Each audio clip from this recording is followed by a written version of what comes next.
Hello everyone. स्वागत है आपका मेरे चैनल पर। तो आई होप कि आप सब अच्छे होंगे और अपने स्टडीज़ को भी अच्छे से कर रहे होंगे। तो हम कौन सा चैप्टर कर रहे थे? केमिस्ट्री का पहला चैप्टर कर रहे थे हम। तो आपने जो पिछले नोट्स बना लिया अच्छे से और रिवाइज कर लिया जो भी आपने पढ़ा था, जो हमने कल पढ़ा था और पिछले कुछ दिनों से पढ़ा है हमने केमिस्ट्री का, तो आपने रिवाइज कर लिया। तो उसको रिवाइज करते रहना टाइम टू टाइम। तो आज हम करेंगे हाउ टू कैलकुलेट मोल, कि मोल को कैसे निकालते हैं। तो मोल मैंने आपको समझा दिया था। मोल क्या होता है कि जैसे कोई मैंने मैटर लिया तो उसमें बहुत सारे पार्टिकल होते हैं ना। तो हमने क्या किया होता है, अपने समझने के लिए कुछ जैसे हिस्से को क्या मान लिया था कि ये एक मोल है। जैसे आप केले होते हैं ना, जैसे आपने केला आप खाते होंगे, तो केला को हम कैसे लेते हैं? हम बोलते हैं कि जो 12 केले होते हैं उसमें उसको हम क्या बोलते हैं, 1 दर्जन।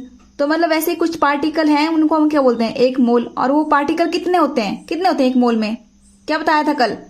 6.02 इंटू 10 की पावर 23 पार्टिकल होते हैं 1 मोल में। ठीक है, अब बात आती है इस मोल से हम और क्या क्या निकाल सकते हैं, क्या क्या काउंट कर सकते हैं। तो मोल से आप एटम को काउंट कर सकते हैं, कितने एटम्स हैं किसी भी सब्सटेंस में। मोल से आप मॉलिक्यूल्स काउंट कर सकते हैं। मोल से आप आयंस काउंट कर सकते हैं। तो यहाँ पे मैंने मोल के कुछ इंपॉर्टेंट फॉर्मूले लिखे हैं और क्वेश्चन यहीं से आता है। अगर आप इन फॉर्मूलों को अच्छे से समझ जाओ तो आप कैसा भी क्वेश्चन सॉल्व कर सकते हैं। तो देखो यहाँ पे क्या लिखा है मैंने, mole can be defined in terms of, कैसे कैसे डिफाइन कर सकते हो आप मोल। क्वांटिटी भी कितनी मात्रा है उसमें डिफाइन कर सकते हो। अगर आपको वेट दिया होगा उसके हिसाब से भी आप मोल निकाल सकते हो। अगर आपको वॉल्यूम दिया होगा, स्टैंडर्ड टेम्परेचर प्रेशर, STP क्या होता है, स्टैंडर्ड टेम्परेचर और प्रेशर के ऊपर अगर आपको वॉल्यूम दिया होगा तो भी आप क्या निकाल सकते हो, मोल निकाल सकते हो उस चीज का। जैसे मैंने आपको यहाँ पे क्वेश्चन कराया है मोल निकालने का, तो पहले इन फॉर्मूलों को समझ लो अच्छे से। तो देखो पहला फॉर्मूला है, अगर आपके पास क्या दी होगी, क्वांटिटी, क्या दी होगी, क्वांटिटी, यानी कि मात्रा दी होगी कि इतने पार्टिकल है, इतने पार्टिकल हैं। ठीक है, तो उस टाइम पे आप कैसे निकालोगे मोल? तो ये n है, क्या n, नंबर ऑफ मोल। ठीक है, तो उस टाइम आपने क्या करना है, जो भी क्वांटिटी दी होगी आपको न्यूमेरिकल में उसको ऊपर लिखना है और उसको किससे डिवाइड कर देना है, अवोगाद्रो नंबर से। किससे डिवाइड कर देना है, अवोगाद्रो नंबर से। ठीक है, तो सिंपल है ना फॉर्मूला। क्या करना आपने, जो भी आपको क्वांटिटी दी होगी उसको किससे डिवाइड कर देना, अवोगाद्रो नंबर से। तो वहां से आपका क्या आ जाएगा, नंबर ऑफ मोल्स। अब सेकंड है आपका क्या, अगर आपको क्या दिया होगा, वेट, क्या दिया होगा, उस सब्सटेंस का क्या दिया होगा, वेट दिया होगा। इस केस में तो क्या दिए हैं, पार्टिकल दिए हैं, पर अगर आपको क्या दिया होगा, सब्सटेंस का वेट दिया होगा, तो आप उस टाइम नंबर ऑफ मोल्स कैसे निकालोगे? तो कैसे निकालोगे आपको क्या दिया होगा, वेट, या तो वेट बोल देते हैं या तो मास बोलते हैं। क्या दिया होगा आपको, या तो आपको वेट दिया होगा और या तो मास बोला होगा क्वेश्चन में। ठीक है, तो आपने क्या करना है, उस टाइम आप n कैसे निकालोगे, नंबर ऑफ मोल्स कैसे निकालोगे? आप क्या करोगे, जो गिवन आपको वेट दिया होगा उसको ऊपर लिखोगे और नीचे लिखोगे उस सब्सटेंस का क्या, मोलर मास। तो उस तरह से आपका क्या निकल जाएगा, नंबर ऑफ मोल्स। उसके बाद अगर आपके पास क्या दिया होगा, वॉल्यूम दिया होगा, क्या दिया होगा, वॉल्यूम। तो ये ज्यादातर गैसेस में लगता है ये वाला फॉर्मूला। तो उस केस में आप नंबर ऑफ मोल्स कैसे निकालोगे, आपने क्या लिखना है, जो आपको वॉल्यूम दिया होगा गिवन उसको लिखना है ऊपर और नीचे किससे डिवाइड कर देना है, 22.4। ठीक है, 22.4 लीटर होता है। ठीक है, इससे क्या कर देना है, डिवाइड। इसका मतलब होता है कि अगर स्टैंडर्ड टेम्परेचर प्रेशर पे जितनी भी गैसेस होती है ना, उनका जो वॉल्यूम होता है वो कितना होता है, 22.4 लीटर होता है। ठीक है, मतलब 22 लीटर के आसपास होंगी वो। अगर टेम्परेचर क्या कर दो आप, टेम्परेचर और प्रेशर आप कैसा रख दो, स्टैंडर्ड रख दो। तो देखो ये तो हो गया आपके जनरल फॉर्मूले।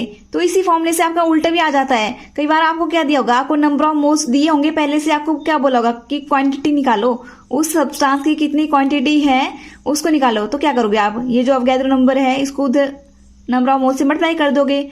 तो उस तरह से आपकी क्या निकल जाएगी, क्वांटिटी निकल जाएगी उस सब्सटेंस की। ठीक है, तो मैंने लिख लिया फॉर्मूला, देखो Q equal to N into Avogadro number. ठीक है, ये उधर चल के मल्टीप्लाई हो गया और Q निकल गया। और वैसे ही अगर आपको क्या बोला होगा कि मास निकालो या तो वेट निकालो, तो आप क्या करोगे, सिंपल मोलर मास को उधर ले जाओगे, इधर मल्टीप्लाई हो जाएगा, क्रॉस मल्टीप्लाई, तो क्या आ जाएगा, N इंटू मोलर मास। वैसे सेम अगर आपको क्या बोला होगा, वॉल्यूम निकालो, तो वॉल्यूम को यहीं रखोगे और जो 22.4 है उसको उधर ले जाओगे, n के पास, तो क्या कर देगा, मल्टीप्लाई कर देगा, तो उस तरह से आपका क्या निकल जाएगा, वॉल्यूम। तो अब जो भी पूछा होगा उस हिसाब से आप इसको निकाल सकते हो क्वेश्चन को। जैसे मैंने आपको यहाँ पे क्वेश्चन दिया है एक, पहला क्वेश्चन क्या है, 1 मोल ऑफ हाइड्रोजन, मतलब जो 1 मोल होते हैं हाइड्रोजन में उसमें कितने एटम होते हैं, बताओ कितने एटम होते हैं। मैंने यहाँ पे 2 आपको चॉइसेस दिए, एक पहली ये है और एक ये है, तो बताओ कौन सा होगा। तो देखो 1 मोल में हमेशा कितने होते हैं एटम, इतने होते हैं अवोगाड्रो नंबर के बराबर। चाहे आप कोई भी ले लो, हीलियम ले लो, चाहे ऑक्सीजन ले लो, कोई भी एलिमेंट ले लो, उसके 1 मोल में हमेशा कितने होंगे, कितने एटम होंगे, 6.02 इंटू 10⁻23 एटम।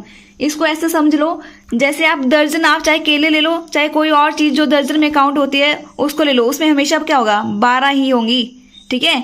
तो दर्जन हमेशा क्या होगा, 12। तो वैसे 1 मोल, चाहे आप क्या ले लो, एलिमेंट कोई भी ले लो, पर 1 मोल में हमेशा कितने एटम होते हैं, इतने रहेंगे, 6.02 इंटू 10⁻23 एटम, ठीक है। नेक्स्ट क्वेश्चन क्या है, आपको क्या दे दे, वेट। जैसे आपको यहाँ पे हीलियम का कितना वेट दिया है, यहाँ पे आपको 52 ग्राम आपको बोला है कि हीलियम कितना है, 52 ग्राम है। हाउ मैनी मोल, कितने मोल होंगे इसमें, ठीक है, हीलियम के 52 ग्राम में कितने मोल होंगे वो आपने निकालना है। तो देखो क्या दिया, ये वेट, तो वेट वाला फॉर्मूला कौन सा है, ये वाला है, ठीक है। तो यहाँ पे आपने क्या निकालना है, नंबर ऑफ मोल्स निकालने को बोला है, तो वेट ऊपर लिखोगे और नीचे क्या लिखोगे, मोलर मास। तो देखो यही फॉर्मूला लिख लिया मैंने यहाँ पे, वेट अपॉन मोलर मास। तो वेट कितना गिवन है हमें, कितना है 52 ग्राम, तो मैंने ऊपर लिखा। और हीलियम का मोलर मास कितना होता है, 4 ग्राम होता है, ठीक है। तो इसको सॉल्व करके काट के कितना आ गया, ठीक है, जी से जी कट गया और 4 13 जा कितना, ठीक है 52। तो नंबर ऑफ मोल्स इसमें कितने आ गए, 13, कितने आ गए 13। लगे ना पता, आपको समझ आ गया। तो इस केस में आपको कई बार क्वेश्चन होंगे तो वहां पे चेंज कर देंगे, वहां पे 52 ग्राम की जगह 100 ग्राम कर दोगे, तो क्या करोगे, फिर से वही करोगे, ऊपर लिखोगे 100 ग्राम और नीचे क्या लिखोगे 4, अगर आपको हीलियम बोला होगा।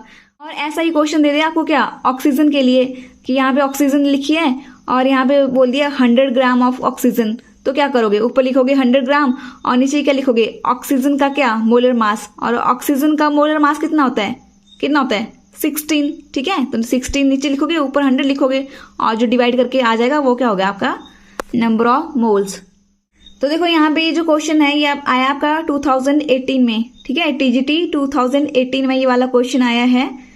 क्या क्वेश्चन है, the number of molecules in 16 gram of methane is, तो क्या आंसर हो सकता है, मुझे बताओगे क्या। चलो ठीक है मैं कराती हूँ, ठीक है। तो पहले समझो क्या दिया है यहाँ पे, पहले क्वेश्चन को देखा करो ध्यान से।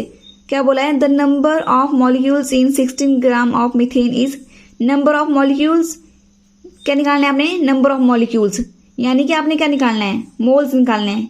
क्या निकालना है, मोल्स, किसमें, मीथेन के 16 ग्राम में। तो यहाँ पे क्या दिया है, देखो ग्राम मतलब आपको क्या दिया है, वेट। तो कौन सा फॉर्मूला लगेगा, यही वाला फॉर्मूला लगेगा ना। तो मैं देखो लिख लिया यही वाला फॉर्मूला, यहाँ पे लिखा है वेट, तो मैंने W से वेट लिखा है और मोलर मास को हम mm से डोनेट करते हैं। तो देखो आपको वेट कितना गिवन है इस क्वेश्चन में, कितना गिवन है 16 ग्राम। तो ऊपर क्या लिखा मैंने 16 ग्राम, तो मैंने यहाँ पे गलत लिख दिया था ऑक्सीजन, तो यहाँ पे क्या है मीथेन। तो हम किसका मोलर मास लेंगे, जो हमें दिया होगा क्वेश्चन में, क्या दिया हमें, मीथेन, ठीक है। तो मीथेन का हमने क्या लिया है, मोलर मास। पता ना मोलर मास कैसे निकालते हैं, जैसे आपका CH4 था, तो कार्बन का लेते हैं हम, कितना है 12, फिर आपका क्या लेते हैं 4 होता है, इसको यहाँ पे लिखते हैं, और जो हाइड्रोजन का होता है उसको मल्टीप्लाई करते हैं, तो कितना आ गया 12 + 4 हो जाएगा आपका 16, तब आया आपका कितना 16 ग्राम, ठीक है। तो बस आपने क्या लिखा, वेट लिखा, जो आपको गिवन वेट था वो भी 16 ग्राम था, और मोलर मास निकला वो भी कितना आया 16 ग्राम। तो इसको कट गया पूरा, कितना आ गया 1। तो इसका मतलब यहाँ पे आपका जो नंबर ऑफ मोल्स हैं वो कितने हैं 1, ठीक है। नंबर ऑफ मोल्स बोलो चाहे नंबर ऑफ मॉलिक्यूल्स, क्योंकि मोल के थ्रू हम क्या निकालते हैं, नंबर ऑफ मॉलिक्यूल्स भी लिखा मिलता है कई बार आपको नंबर ऑफ एटम्स बोला होता है, कई बार नंबर ऑफ आयन्स, ठीक है। और हमारे पास जो नंबर ऑफ मोल होते हैं उसमें कितने एटम होते हैं, क्या बोला यहाँ पे निकालने को, नंबर ऑफ मॉलिक्यूल्स। तो बस आप क्या करोगे, नंबर ऑफ मोल्स निकल गई मेरे पास 1, तो आप क्या लिखोगे कितने होते हैं, जो एक मोल में कितने, जो भी पूछा होगा वो लिखना आपने। अगर आपके पास मॉलिक्यूल पूछा तो लास्ट में मॉलिक्यूल लिखो, अगर आपके पास एटम पूछा होगा तो आप एटम लिखोगे बाद में, अगर आपके पास पार्टिकल पूछा होगा क्वेश्चन में तो आप पार्टिकल लिखोगे यहाँ पे। नेक्स्ट क्वेश्चन क्या है आपका, क्वेश्चन नंबर 4। इसमें क्या बोला है, calculate the mass of the following. ये जो नीचे क्वेश्चन दिया है मैंने, इनके क्या निकालना है अपने, मास, यानी कि मास मतलब ये वाला फॉर्मूला ही लगेगा, सीधे पता लग गया मुझे। तो क्वेश्चन में सीधे पता लग जाता है कि अगर मास दिया होगा तो ये वाला फॉर्मूला लगेगा, मास या तो वेट कुछ भी लिखा होता कई बार, तो ये वाला फॉर्मूला लगेगा। अगर आपको क्वेश्चन में क्या दिया होगा, क्वांटिटी बोला होगा, तो आपका कौन सा फॉर्मूला लगेगा, ये वाला फॉर्मूला लगेगा क्वांटिटी के लिए। और अगर वॉल्यूम बोला होगा तो ये वाला फॉर्मूला लगेगा, ठीक है। तो हमें पता लग गया कि ये वाला फॉर्मूला लगेगा, ठीक है। अब इसको सॉल्व करते हैं, कैसे करते हैं इसको। तो क्वेश्चन क्या है आपके पास, 0.5 मोल ऑफ N2 गैस, ठीक है, नाइट्रोजन गैस दिया आपको, क्या 0.5 मोल। आपको क्या बोला, इसका क्या निकालना है, मास। क्या निकालना है, मास। तो आपको देखो 0.5 मोल, इसका मतलब आपको जो नाइट्रोजन गैस है उसके मोल पहले से गिवन है, मतलब ये जो N है ये वाला, ये हमें गिवन है कितना, ये 0.5। और हमें क्या निकालना है, ये वाला निकालना है, मास मतलब वेट या तो मास। तो हम क्या करेंगे, ये वाला फॉर्मूला लगेगा ना, यहाँ पे आप मास भी लिख सकते हैं, ठीक है। तो ये वाला फॉर्मूला लगेगा, तो ये किसके बराबर होता है, जो भी आपके मोल्स होंगे उसको किससे मल्टीप्लाई कर दो, मोलर मास से, ठीक है। तो मैंने तो यही वाला फॉर्मूला लिखा है ऊपर, तो n की जगह मैंने क्या लिख दिया, यहाँ पे n की जगह क्या आ गया 0.5, क्योंकि हमारे पास मोल कितने दिए हैं 0.5, और मास या तो वेट बोलते हैं, ठीक है। तो मास ऊपर लिखा क्योंकि हमने मास निकालना है, और मोलर मास कितना होता है, मोलर मास आपका नाइट्रोजन गैस का, एक नाइट्रोजन के एटम का कितना होता है आपका 14, तो नाइट्रोजन मॉलिक्यूल का कितना होगा 14 दोनों प्लस हो गए, कितना हो गए 28। तो कितना आ गया ये 28। तो नाइट्रोजन N2 का कितना होता है 28, कल बताया भी था मैंने आपको। तो बस आपने ये वाला मास निकालना है, तो इसके लिए जो 28 है इसको यहाँ से हटाना पड़ेगा, तो ये उधर मल्टीप्लाई हो जाएगा 0.5 के साथ, तो मल्टीप्लाई करके कितना आ गया, ये कट जाएगा और ये 14 आ जाएगा, ठीक है, 14 ग्राम। तो कितना आ गया मास, यहाँ पे 14 ग्राम मास आ गया। सेकेंड है, आपको इतने नंबर्स ऑफ एन एटम दिए, मतलब नाइट्रोजन के इतने एटम दिए हैं, तो ये आपको देखो 3.011 हो रहा है, तो मतलब ये क्या हो रहा है, इसका आधा हो रहा है, जो अवोगाड्रो नंबर है उसका आधा हो रहा है। तो अगर आपके देखो एक मोल ऑफ नाइट्रोजन में अभी निकाले कितने होते हैं 14 ग्राम होते हैं, अगर एक मोल नाइट्रोजन में अगर 14 ग्राम है तो ये क्या है, आधा है, अवोगाड्रो का क्या है आधा, तो आधे में कितने होंगे 14 का भी क्या हो जाएगा आधा, तो कितना आ गया आपका 7 ग्राम। तो कितना होगा ये 7 ग्राम। और ये मैंने यहाँ पे लिखा कि नाइट्रोजन के जो एटम का जो मोलर मास होता है वो कितना होता है 14 U क्या होता है एटॉमिक मास यूनिट, ठीक है। क्वेश्चन क्या है आपका, आपको क्या निकालना है, mole fraction of the solute in 1.00 molar, मतलब 1, ठीक है, 1 मोलर एक्वस सॉल्यूशन, मतलब हमें क्या निकालना है मोल फ्रैक्शन, किसका निकालना है सोल्यूट का। तो क्या बताया था कल, मोल फ्रैक्शन कैसे निकालते हैं, कि जैसे इसमें एक चीज़ डाली दूसरी चीज़ डाली, ठीक है। तो N1 क्या हुआ आपका number of moles of solvent, और N2 क्या हुआ आपका number of moles of solute. तो कल मैंने आपको Na और Nb करके कराया था, तो चाहे Na Nb करो चाहे 1-2 करो, कोई भी मर्जी आपकी, ठीक है। तो पहले जानो कि जो 1 मोलल होता है उसका क्या मतलब होता है। तो 1 मोलल का जो मतलब होता है, यहाँ पे समझो जैसे इसमें मैंने जो पोस्क्रो वाटर डाला वो है सॉल्वेंट, तो वो कितना होगा आपका, वो होगा 1 kg, और जो सॉल्यूट होगा उसमें कितने मोल होंगे 1 मोल होंगे, इसी को हम क्या बोलते हैं 1 मोलल, ठीक है। मतलब 1 ग्राम सॉल्वेंट में सॉल्यूट कितना प्रेजेंट होगा 1 मोल, उसी को हम क्या बोलते हैं 1 मोलल। तो देखो यहाँ पे आपको क्या बताया था कल फॉर्मूला मैंने मोल फ्रैक्शन निकालने का, हमने निकालना है सॉल्यूट का, तो सॉल्यूट का निकालना है, तो हमने सॉल्यूट ये वाला है N2 वाला, तो इसी का क्या लिखेंगे मोल फ्रैक्शन का फॉर्मूला लिखेंगे, क्या होता है X2 = N2/N1 + N2। तो कल मैंने यहाँ पे XB करा के कराया था, तो चाहे वैसे करो चाहे ऐसे कर लो, कोई भी मर्जी आपकी। अब देखो यहाँ से देखो सॉल्यूट का कितने मोल है 1, तो इसका मतलब जो ये जो N2 है, ठीक है, N2 तो है आपका क्या सॉल्यूट के मोल, तो ये कितने गिवन है क्वेश्चन में 1। और N1 क्या आपका मोल ऑफ सॉल्वेंट, तो उसको कैसे निकालोगे, तो यहाँ पे देखो आपको सॉल्वेंट का क्या गिवन है वेट, तो वेट गिवन है तो कौन सा फॉर्मूला लगेगा ये वाला वेट वाला, तो क्या होगा वेट कितना गिवन है इसका 1 kg, ठीक है, तो 1 kg आपने इसको ग्राम में लेना है, तो कितना आ जाएगा ये ग्राम में चेंज करके 1000 ग्राम, ठीक है। और नीचे क्या आएगा आपका, क्या आता है मोलर मास, तो मोलर मास कितना है यहाँ पे आपका वाटर का कितना होता है आपका 18 ग्राम। निकालेंगे वाटर का मोलर मास, H2 लिया, क्या होगा देखो क्या बताया था, 2 आगे आ जाता है। हाइड्रोजन का कितना मोलर मास होता है 1 प्लस ऑक्सीजन का कितना होता है 16, तो ये कितना आ गया प्लस करके और मल्टीप्लाई करके 18, ठीक है, इस तरह से निकलता है। तो इसको सॉल्व करके काट के मेरे पास कितना आ गया 55.5, तो ये आ गया मेरे पास क्या N1 और N2 कितना है 1, बस इस फॉर्मूले में भरूंगी मैं, तो क्या आ जाएगा N2 की जगह क्या आ जाएगा यहाँ पे 1, ठीक है, N2 यहाँ पे 1 और N1 कितना है 55.5, ये मैंने आगे इधर को कर दिया N1 यहाँ पे और N2 यहाँ पे, ठीक है, आगे पीछे कर दो, प्लस में तो आगे पीछे हो जाता है, चाहे N1 इधर लिखो चाहे N2 इधर लिखो। तो ये सॉल्व कर लेना है इसको, ठीक है, प्लस करके इतना आ गया और इसको सॉल्व कर देना, फिर आपका आंसर आ जाएगा। सो ये है आज का लास्ट क्वेश्चन, ये है आपके किसके ऊपर मोलैरिटी निकालनी है आपको। तो यहाँ पे आपको क्या बोला है, एक क्वेश्चन दिया है, उसमें आपको क्या बना रहे हैं, हम सॉल्यूशन बना रहे हैं और उसमें सॉल्यूट क्या है आपका सोडियम हाइड्रोक्साइड, तो सोडियम हाइड्रोक्साइड हम कितना डाल रहे हैं 4 ग्राम, ठीक है, 4 ग्राम क्या डाल रहे हैं सोडियम हाइड्रोक्साइड, और आपका जो वॉल्यूम दिया है ml है ना, तो ml क्या होता है वॉल्यूम, तो यहाँ पे जो वॉल्यूम दिया है हमें कितना दिया है वॉल्यूम 100 ml। अब आपको क्वेश्चन में याद आ जाना चाहिए कि हम आपकी जो मोलैरिटी की डेफिनेशन क्या होती थी, ऊपर क्या लिखते थे हम मोल ऑफ सॉल्यूट और नीचे क्या लिखते थे हम volume of solution in litre. तो इसको मैं अलग पेज पे आपको करा देती हूँ जल्दी से आपने।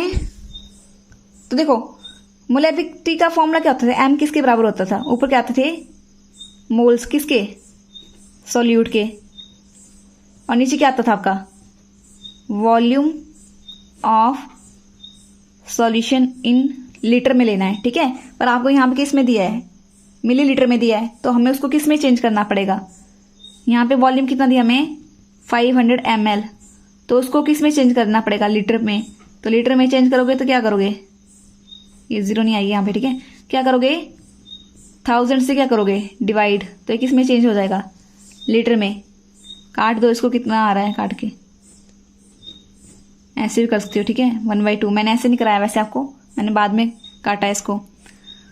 तो वॉल्यूम कितना आ गया आपका 1/2, और उसके बाद हमें क्या निकालना है, इसके क्या निकालना है हमने मोल ऑफ सॉल्यूट, सॉल्यूट के मोल्स निकालना है। तो हमें यहाँ पे पहले बताओ मुझे सॉल्यूट का क्या गिवन है, यहाँ पे हमें क्या गिवन है वेट गिवन है, ठीक है, मास गिवन है उसका, तो कौन सा फॉर्मूला लगेगा नंबर ऑफ मोल निकालने का, सेकंड वाला क्या था वो वेट अपॉन मोलर मास, ठीक है, नंबर ऑफ मोल से यहाँ पे कैसे निकलेंगे, क्या करोगे आप वेट कितना गिवन है हमें 4 ग्राम, सोडियम हाइड्रोक्साइड मतलब सॉल्यूट का कितना वेट गिवन है 4 ग्राम। अब हमें क्या निकालना पड़ेगा इसका मोलर मास, किसका मोलर मास निकालेंगे सॉल्यूट का मतलब NaOH का, NaOH का हम क्या निकालेंगे मोलर मास, कैसे तो कैसे निकालेंगे, तो सबसे पहले देखेंगे सोडियम, तो सोडियम का कितना होता है एटॉमिक मास कितना होता है 23, और ऑक्सीजन का कितना होता है 16, और हाइड्रोजन का कितना होता है 1, तो सबका प्लस कर दो, ये कितना आ गया 40, कितना आ गया 40, तो यहाँ पे भी क्या आ जाएगा, यहाँ पे आ जाएगा वो 40 ग्राम, ठीक है, मोलर मास की जगह मैंने क्या लिख दिया 40 ग्राम, इसको भी काटो कितना आ गया ये 1/10 आ गया। तो मोलैरिटी निकाल रहे थे, मोलैरिटी क्या होता है वह मोल ऑफ सॉल्यूट, कितना है मोल सॉल्यूट के 1/10, तो 1/10 divided by volume of solution in litre, कितना निकाल दिया मैंने लीटर में 1/2, तो इसको कैसे करते हैं ऐसे, और ये 2 ऊपर चला जाएगा नीचे यहाँ पे ऐसे आ जाएगा, 2 से कट जाएगा 2 5 से, तो ये कितना आ गया 1/5, और इसको डिवाइड करोगे तो कितना आ गया 0.2, तो ये आ गया आपका आंसर लास्ट में, ठीक है। तो मैंने आपको बाद में काटा ये यहाँ पे मैंने पहले ही काट दिया, तो आपको जो भी अच्छा लगता है आप वैसे ही कर सकते हो, ठीक है। तो ये देख लो, यहाँ पे भी देख लो, ठीक है, कैसे किया है, कर लेना इसको। तो अभी तो बज रहे हैं 1, तो मैं बहुत लेट हो गई हूँ, मुझे सुबह उठना भी है। तो आपसे मिलती हूँ कल, और प्लीज़ फीडबैक दे देना कि आपको कैसा लगा क्लास। और हाँ, ब्लैक बोर्ड के ऊपर पढ़ाना है कि आपको ऐसे पेज के ऊपर पढ़ाना है, वो भी बता देना मुझे, ठीक है।